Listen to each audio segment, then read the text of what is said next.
Welcome to Creative Current. I'm Kelvin and we are sitting on a beautiful park bench in Central Park in New York City. Actually, we're not literally there. We are in North Hollywood, California, at the Avery Schreiber Theatre, where a couple of days ago I saw a heartwarming and charming play called Benched, written by Richard Broadhurst, directed by Anita Khanzadian, and produced by the Interact Theater Company here in Los Angeles and Alan Naggar. This play stars Eddie Jones and John Towey, and also features Kelly Lohman and Matt Fowler. I'd like to introduce to my right John Towey and Eddie Jones. Welcome to Creative Current, gentlemen.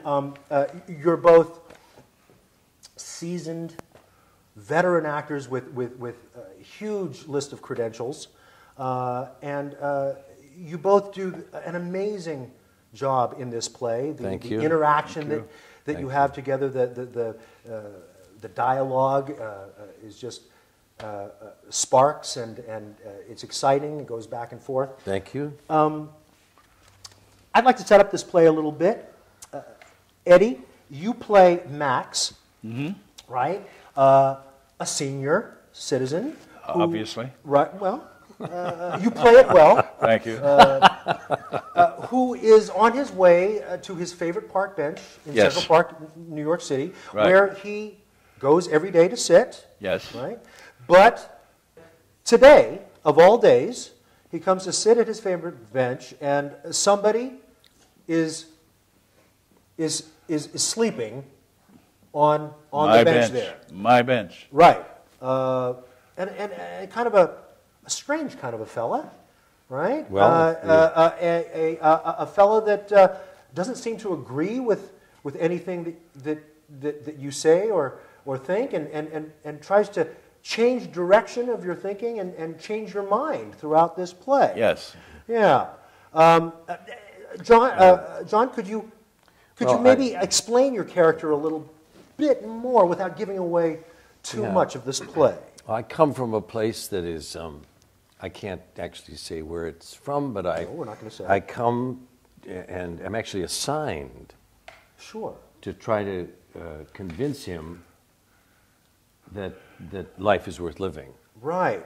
And the play revolves around this tug of war between the two of us. Absolutely, and absolutely. And I try all kinds of ways to get him to continue with life. Right. The thing that I appreciated about this play when I saw it, I just heard a lot of lines, a lot of thoughts that I really needed to hear, because all of us, we lose sometimes we lose focus on what life is really all about, and its worth. What would you say is the theme of this play? Life is worth living. I mean, it sounds cliche, but I try all ways to get him to understand. And that is the magic and the art of great writing. This writer, this Richard Broadhurst, who's a friend of Eddie's. Yes, he is. Old friend. Yeah. An old friend of Eddie's. And he just knows how to construct a sentence and a paragraph and an arc to a character. Certainly does. And that was one of the things that attracted me to this piece, is how beautifully he structures this, just a sentence. He knows how to put a sentence together. Sounds like an easy thing to do. It sounds like an easy thing to do, but I think that we in our society are losing the ability to construct sentences, especially complex sentences. Yeah. You know, with the internet, the Twitter is 140 characters, right? That's all you get. I don't tweet. Well, so I don't know about that. Yeah. You tweet? No. No. See? No. Is that? Well, Make us antediluvian? no, absolutely, No? absolutely not. It means that you have more to say than 140 characters. Right? I don't know about that, but thank you. So he was attracted to this play. Yes, for, he was. for the writing. And, Right. and what about you, Eddie? What drew you to this? Well, I did this play about 10 years ago, Yeah. and Richard Broadhurst is an old friend of mine. And we did a production in Sacramento, and I was obviously attracted to the play because I was up there for about 3 months with hardly any money. And Well, so financial, a paycheck is always a good. a paycheck is motivating always factor. nice, but so I've always had an eye for this play. I wanted to get it done here, and so we proceeded. And I'd seen John do his one-man show, and I hadn't seen him for I don't know how long. 1974. 1974, we worked together in that championship season in Right. Springfield, Massachusetts. Right. No kidding. Yes, no kidding. And then we really lost touch. Yeah, we lost touch. Our lives went different ways. Isn't that wonderful how in our business you just run across people again? You know, people come back around. It's a small. The community. world of the theater is a fairly small Yeah, it is. world. It is. It is. And, it is. So I saw John do his play, and of course, With permission from the John Steinbeck estate, I got permission to adapt his novel Travels with Charlie Travels with Charlie. that he wrote in 1962. And they gave me permission, and I did it, and they approved of it. I adapted the novel for a one-man stage play. Fantastic. Well, and So do you play different characters? I play about 5 different characters that's and terrific. Steinbeck, and I talk to the audience, and I try to transform into these other characters, and I did it up at the Colony Theater in Burbank, and that's how we got reattached together, and Is that right? with his wife Anita Khanzadian, Anita Khanzadian, the director, the of great this director. play. Yes, Right. yes. And who does an elegant job, an elegant simplicity. I think I would call her directing. I agree. She can direct without you knowing it. Yes, yes. How do you do that? How does she do that? Well- I don't know. She trusts her actors. as much It's as about she trust, does. isn't it? Oh, it's definitely about trust. Does she trust you? Me? Yeah. Yes. Well, she also was great help to me because I have a tendency to flourish and embellish, and so she said, Well, you just mean, just the language, the no, lines, not the or language, the acting? the physical stuff, and like it's not enough. She says, John, you are enough. Simplify, and it's Sure, the best sure, advice that I've. I mean, she knows how to.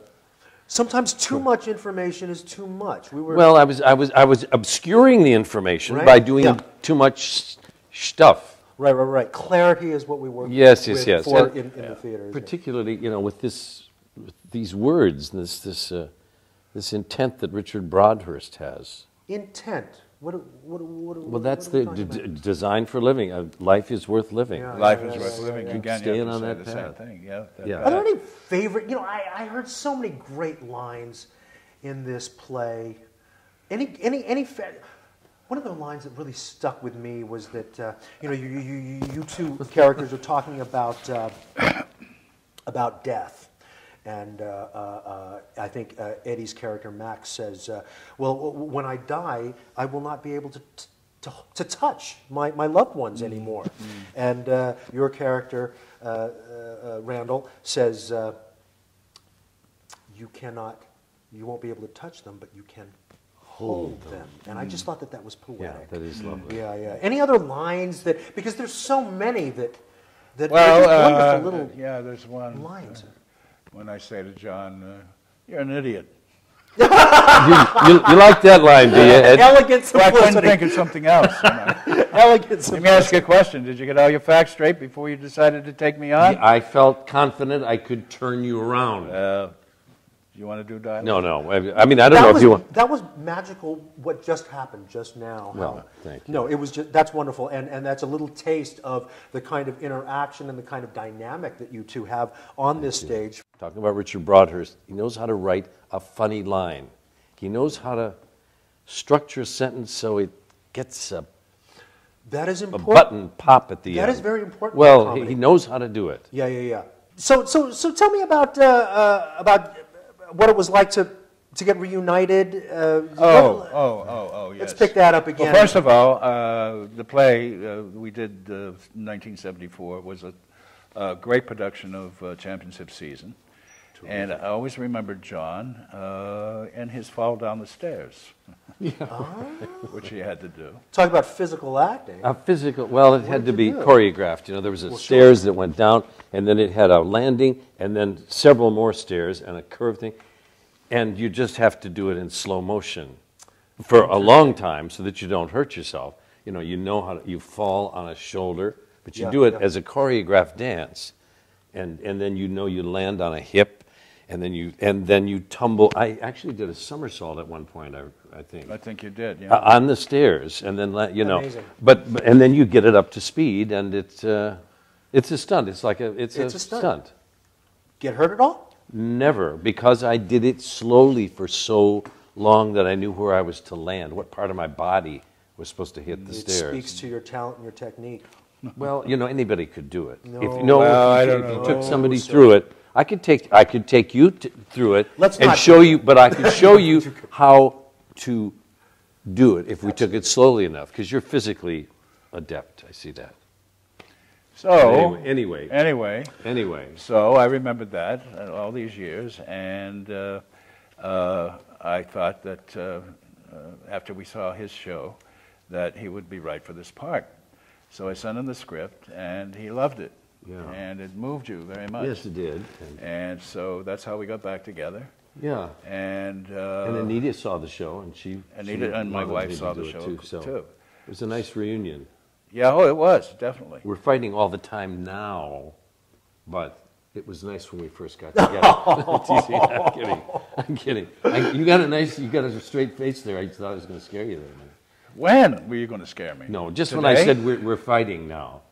But we're not. You guys, we get along. You guys like each other a lot. We do. I can tell. Yeah, we do. And you must have a great time fighting on stage. Well, we do. Yeah, we do. Because we trust each other enough to go, yes! And we yell at each other. Oh, yeah, definitely. Yeah. John, you've been doing this for quite a long time. Probably since I got my equity card in 1967 in Pittsburgh, Pennsylvania. Not far from your hometown. Right. You've done a lot of regional repertory theater. Yes, I have. A lot of theater in New York, Broadway and off-Broadway. Yep. You've worked with some, of course, you've done a bunch of television and film. Murphy Brown, Empty Nest, X-Files, Fresh Prince of Bel-Air, Crossing Jordan, to name a few. Locally, you've performed Pasadena Playhouse, Mark Taper Forum, the John Ford Theater. You've done quite a bit of work with Sir Peter Hall. Yeah, so that was all at the Amundsen. And that was at the Amundsen. 3 Shakespeare plays. And then why does he like you so much? Wow, it's great when you can get a director that really likes you. Yeah. I auditioned for him. And he recognizes talent. Well, yeah. Thank you. Wow. He the casting director at the time that ran all the casting at the Taper and the Amundsen, I knew that Peter was coming to town, and I said, "No, but you don't have me down for an audition." He said, "Well, I don't know if you've done any Shakespeare."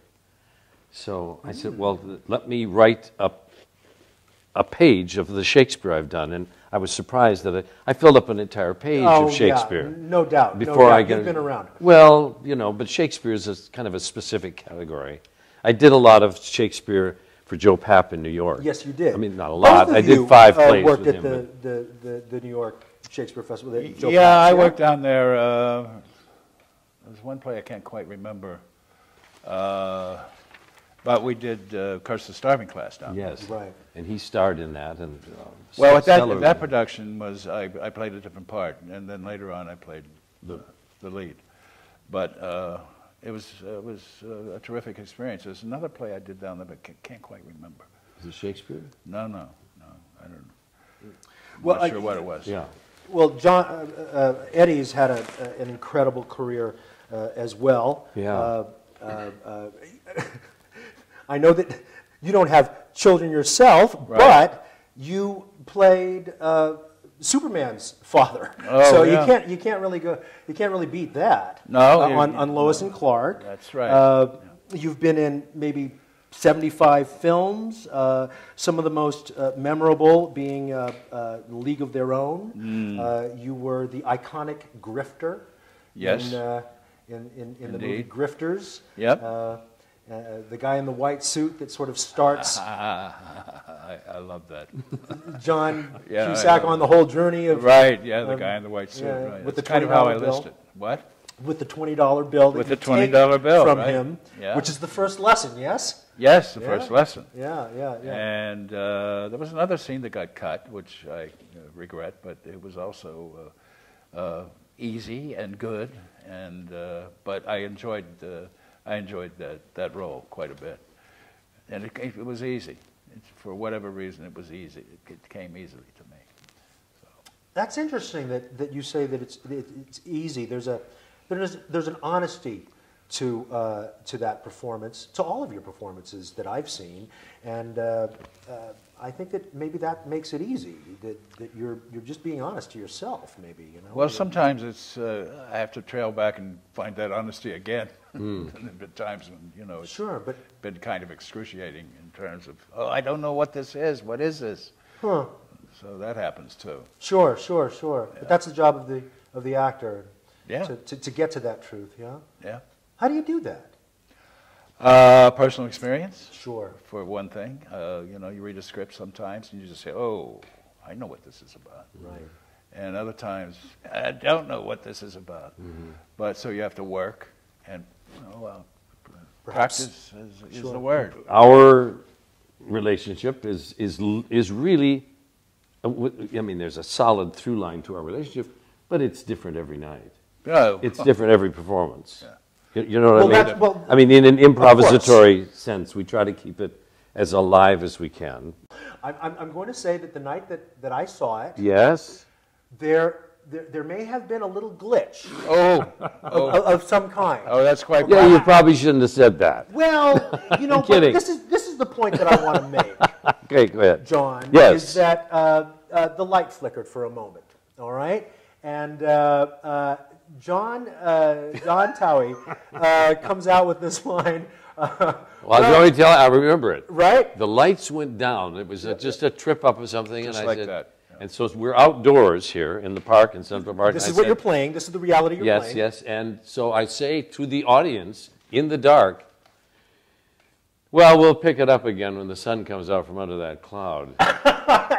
And so, I mean, I don't know where that even came from, but it that comes was from the divine inspiration. It was, yes. I had nothing to do with it. Well, I was channeling. Well, Yeah, we're channeling, right. you both handled. And then I said moment. something about a tsunami. Because it went down again. Where the hell that came from? I don't want to scare our potential audience away from here. This only happened once, so it's not going to ever happen again. A little In the bit good more about your life and career. I want to.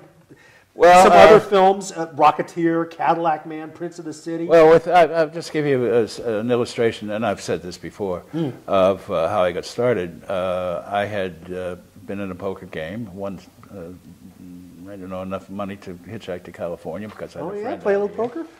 Oh, yeah. You are that grifter guy. Yeah.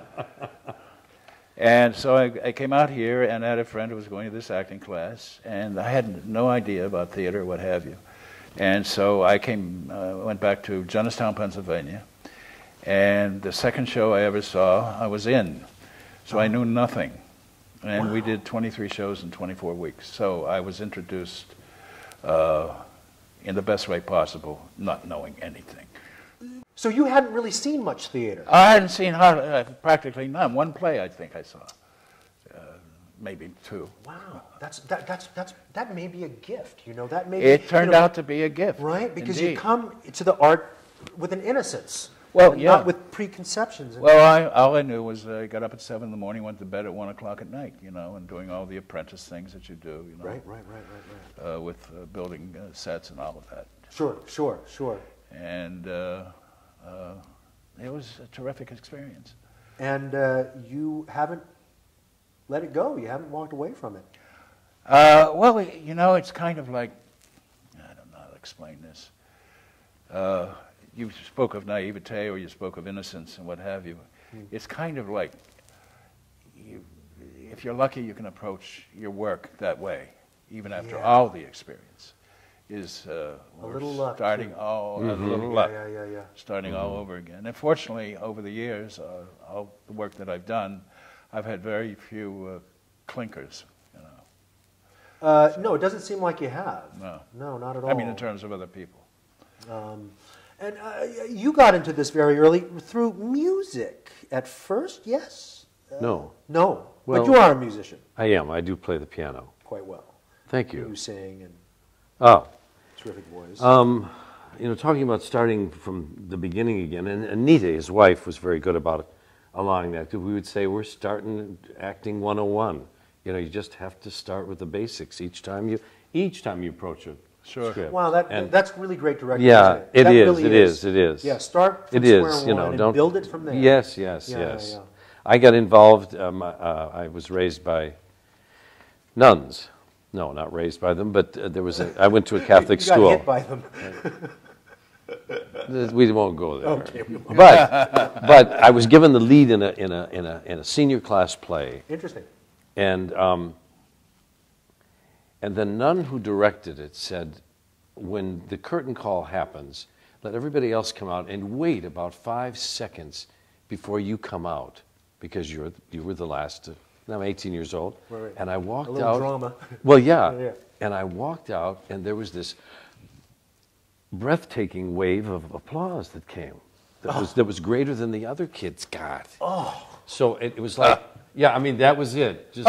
That was it. I don't mean to brag. It just no. I don't mean to. It sounds like I'm bragging. It was a wave of. It was a wave that took my breath away. It's human connection. It's, you know, and so that kind of hooked me. But I didn't make a decision to continue on with the game for another 4 years to do it professionally. Is that right? Yeah. And what got you into that? And you've done a lot of regional theater. Well, there was a guy that had a community theater in Rochester, Minnesota, where I'm from, and he graduated from the Goodman School of Drama in Chicago. Right. And he said, I think you could probably do this. He even talked to my father about it. So he and his wife took me down and introduced me to the school and to a few of the teachers. And I went as a scared kid from a small town in Minnesota to Chicago when I was 21. I think it's interesting that somebody saw something in yes, you and kind of pushed you. He did. I'd be an undertaker today. My father was a funeral director. Yes. Well, we didn't want to go there, do we? But I used to pick up dead bodies as a teenager. Is that right? Sure, but we want to go to the theater, don't we? Have you ever used any of that experience in your art at all? Ever draw upon any of that? No, but what it does, because I have a tendency. Are you laughing? I have a tendency to read the obituaries every morning because it reminds me that I have another day. I'm not in the column today, the obituary column. Yes. So it reminds me that I have another day of and life. How valuable that is. And how totally. Right. And the same thing hit me as a kid. That guy is dead. Yeah. I'm not. Right. I'm still here. Huh. I'm still here. So it was a constant reminder that I'm alive. Well, thank you for reminding me that. That you're alive? That I'm alive. Because, Yeah. No, and I think that the play does that as well. The play does that. Yeah. You know, you're asking for a line. One of my favorite scenes in all of theatrical literature is the scene with Emily. Is it Emily in our town? Yes. Oh, yeah. When she comes back and has to say goodbye to all of the things, these common things, the smell of pie and the picket fence, and These things we take for granted. But we take for granted. Yeah, absolutely. You can't take it for granted if you just picked up a dead body. Yeah. Interesting. Is this getting too? No, not at all. Eddie? Yes. Let's. Is this depressing? No, you know, not at all. it's not. It's meant to not be depressing. It's life affirming. It's absolutely life affirming and inspirational. Thank you. Absolutely. Okay. Eddie, you've worked with some great directors. Mm-hmm. Michael Cimino in Year of the Dragon. Mm-hmm. Did you work at all with John Lone? He was John Lone. the fellow that. Yes, I remember. Yeah. No, I did not. Yeah, I yeah. did not. The only thing I really did in that film was The Cop on the Horse. Sure, Which just sure. was one scene, which Well, went it was very one of well your with Mickey earlier Rourke. films. Yeah, with Mickey Rourke. Yeah. You've worked with Spielberg? Yes. Right? He's a pretty good director. Yeah. What was it like working with him? Pardon me? What was it like working with him? Well, it was very Scary? Well, yeah, a little bit scary, Sure, I and would. but he's obviously right away you understand that he has respect for actors and all of that, and he's a nice guy. And so I had 2 scenes. He directed me on one thing, and so it was a brief but good experience. Terrific. So, Terrific. but he hasn't called again. He's busy. Yeah, he's kind of busy. Let's play the name game with you. You've worked with Okay. a lot of great actors. Jeff Bridges. You've both worked with Jeff Bridges. Right. Michael J. Fox, Linda Hunt, Guy's a prince. Holly Hunter. Yes. Chris Walken, Yes. one of my favorite actors. Yes. What's it like to work with Al Pacino? Yes. What's it like to work with Chris Walken? Well, The Walken. my son can do a funny imitation of him. I bet. You mentioned Holly Hunter, though, first. People have asked me over the years what's my favorite role that I've ever played. My wife and I went to Cortland, New York in 1976 to do a Summer of Summer Stock. Yeah. And Holly Hunter, at the age of 17, was there as an apprentice. And as I said, people have asked me what's my favorite part or in play. I was given the opportunity to play Atticus Finch in To Kill a Mockingbird. Yeah. And Holly Hunter was Scout, How old? 17, but she's No tiny, as you kidding. know, sitting on my lap and You play. Yeah, I you was did a- a show with a 17-year-old Holly Hunter. with a 17-year-old Holly Hunter. She was in other shows. We were Almost all I bet we she we was- did Gypsy. My wife played Oh, really? Gypsy. I played Herbie in Gypsy, and she played the girl that doesn't become Gypsy Rose Lee, the sister. Right. Can't think of her name. Sing it out, Yeah. sing it out. Sing Mary. out, Louise. Louise. That's Yeah, what it right. is. Yeah. Sing it out, Louise. But Yeah. I think Louise is the one. It doesn't matter. I think it is Louise. Is it? I'm not sure. I'm not either. Yeah. But But anyway, it was uh, Christopher Walken. Yeah. Christopher Neat. Walken. Yeah. Well, I mean, I don't know how far we can go into this. I was understudying a role, a fairly large role in the show, and I was also in the show. Stephen Burkhoff directed. And I'm a runner, so I was running around Central Park, and I came home one like noon, and there was a note that my wife had left on the dining room table. It said, "You're on today," in the bigger role. So I get to the theater, and one of my fellow actors said, "Now there's some important people out there today. Can I tell you who was there?" I said, "No, don't tell me who's there." no thanks. Yeah, and so they didn't tell me till afterwards. And I mean, the punch of this is that it was Al Pacino was out there, and and Tyne Daly and Deborah Winger, and it was a Saturday matinee, so they were not busy. And Katharine Hepburn was there. Wow. So in order to impress an actor who was about 10 years older than I was at the gym, and I told him this story, kind of puffed up. These were people, and he said to me, "You don't know this story." He said, "Well, that and a quarter will get you a cup of coffee." I'm trying to impress him. All these Put you in people your that place. yes, Put you in your place. yes, Well, embarrassing and yes, put me in my place. You impressed me. You just impressed me right now. With all those names, you mean sitting With- watching me? No, with I couldn't with- get a cup of coffee with that though. you already have a cup of coffee. I could sit here all day and talk story with you guys and talk about your fabulous careers. I just want to remind people we are running out of time here. I have to close this show, but Benched plays through March the 24th, 2013. They go Friday and Saturday at 8 p.m. Sunday matinees are 3 p.m. And they are here at the Avery Schreiber Theatre at 11050 Magnolia Boulevard in North Hollywood, the NoHo Arts District here in Los Angeles, California. It has been my pleasure to talk to these two great actors, and I've been very inspired. Thank you so much, Eddie Jones, John Towey. Absolutely. Thank you so much. Thank you, Kelvin. Thank you. This is Kelvin Han Yee. Thank you for watching Creative Current. And thank you so much for joining us. Yeah.